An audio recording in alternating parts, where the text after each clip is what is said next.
Salut Kingo, salut Equinos, aujourd'hui on va parler de On va la pécho, la nouvelle chanson de Cyril Hanouna à l'occasion de la Coupe du Monde. Alors simple chanson ou chanson profondément engagée contrairement aux apparences? Eh bien la réponse pourrait vous surprendre, analyse. Allô Vladimir? Da. C'est Baba. Dada. Non, pas Dada, Baba. Frérot, on arrive pour le mondial là, à Moscou. Ouais, je vais te faire des bails de ouf. Bon, tu vas être un petit peu en rassera parce que... Dès la première séquence, Cyril Hanouna, Baba, s'adresse direct au président de la Russie, Vladimir Poutine. Déjà à ce stade, il y a deux choses qui titillent ma curiosité. Il parle français au président russe, et je suis pas sûr du tout que Vladimir Poutine parle français dans la vraie vie. De plus, il parle à Vladimir Poutine avec un langage extrêmement familier. C'est vraiment très incohérent avec la stature de Vladimir Poutine à l'échelle internationale. Donc là, moi, je vois trois hypothèses pour expliquer cette familiarité. La première, c'est qu'il ne parle pas vraiment à Vladimir Poutine. Mais Baba, il a toujours été honnête avec ses téléspectateurs, donc je pense que cette hypothèse est à exclure. La deuxième option, c'est que Cyril Hanouna ait trop pris la confiance par rapport à l'audience de ouf qu'il fait sur sa chaîne, etc. Et du coup, il se permet de parler comme ça au président de la Russie. Et la dernière option, qui selon moi est peut-être la plus probable, c'est que Cyril Hanouna essaye de déclencher un incident diplomatique avec la Russie. Après, c'est peut-être encore un peu tôt dans la chanson pour tirer des conclusions, regardons la suite.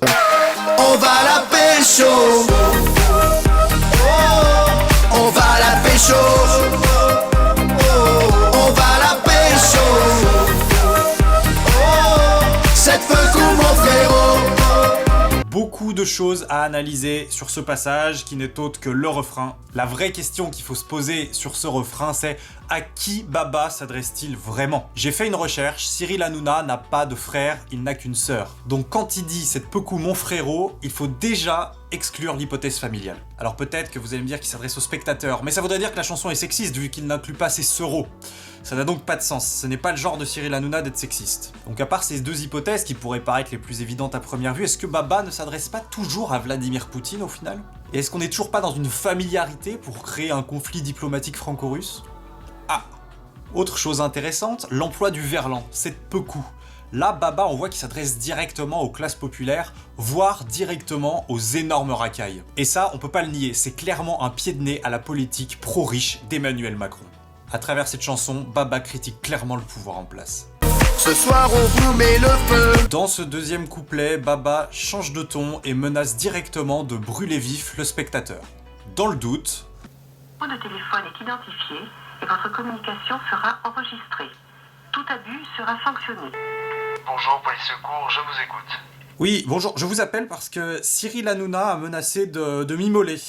Donc c'est juste à titre préventif, il n'y a pas encore eu d'action, mais je voulais que ce soit enregistré quelque part pour si jamais il m'arrive quelque chose. Voilà, je vous souhaite une bonne journée, au revoir. Mieux vaut prévenir que guérir, comme on dit. Même ta rhum est en bleu. Ensuite, Baba parle de ma mère, et je peux vous assurer que cette personne n'est pas ma mère, je ne l'ai jamais vue de ma vie.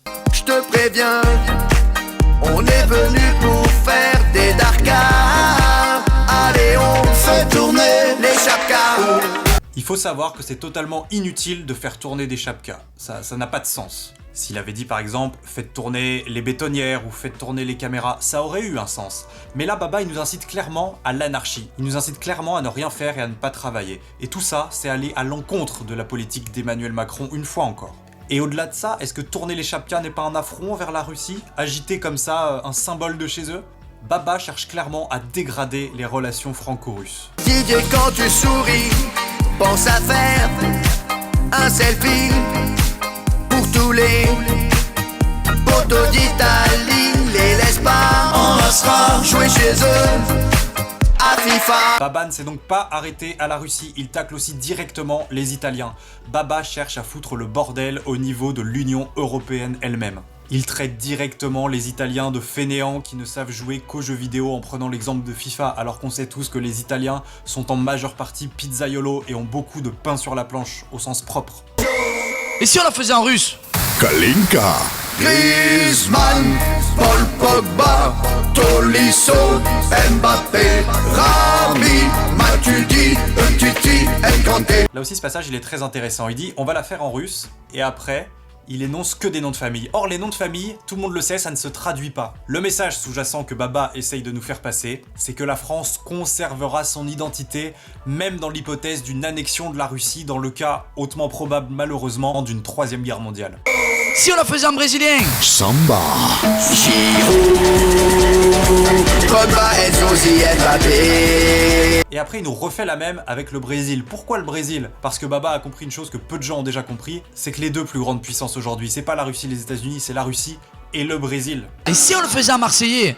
Mais Paga, Marseille, c'est la France. On va la pécho. Si ça, c'est pas clairement une incitation à la cohésion de la France, je sais pas ce que c'est. Baba nous dit ici, restons unis dans le cas de cette 3e guerre mondiale. Ce clip, c'est le nouveau Alésia, c'est la résistance de la France face aux envahisseurs russes et brésilien, et Baba se place comme le nouveau Vercingétorix. Pour moi, c'est clair comme de l'eau de roche. Il mise aussi sur de la nostalgie avec toutes ces séquences un peu au format quasi carré, avec un filtre un peu Instagram. Ça, c'est pour montrer que le monde d'avant est révolu, ce sont des souvenirs heureux, et c'est pour nous montrer qu'il va falloir se battre pour s'en sortir dans cette 3e guerre mondiale. Enfin, le plan quasi final de Baba et toute son équipe qui se dirige vers la lumière blanche. Lumière blanche, métaphore bien connue de la mort malheureusement. C'est pour nous dire qu'il faut malgré tout garder l'espoir, même si on va sûrement tous y passer dans cette 3e guerre mondiale. Et enfin, le plan final, magnifique, où Baba, qui ne regarde pas la caméra mais qui regarde l'avenir, on sent qu'il est déterminé à en découdre avec la politique d'Emmanuel Macron et avec tous les autres pays du monde. La France restera France. C'était mon analyse de Cyril Hanouna, on va la pécho. J'espère que ça vous a plu. N'hésitez pas à me dire si vous êtes d'accord, pas d'accord. Je pense qu'il y a pas mal de choses à côté desquelles j'ai pu passer qui vont dans le sens de mon analyse. N'hésitez pas à me dire ce que vous en avez pensé en commentaire. Je vous dis à très bientôt pour une nouvelle vidéo qui, je l'espère, sera aussi importante. Ciao, bye bye.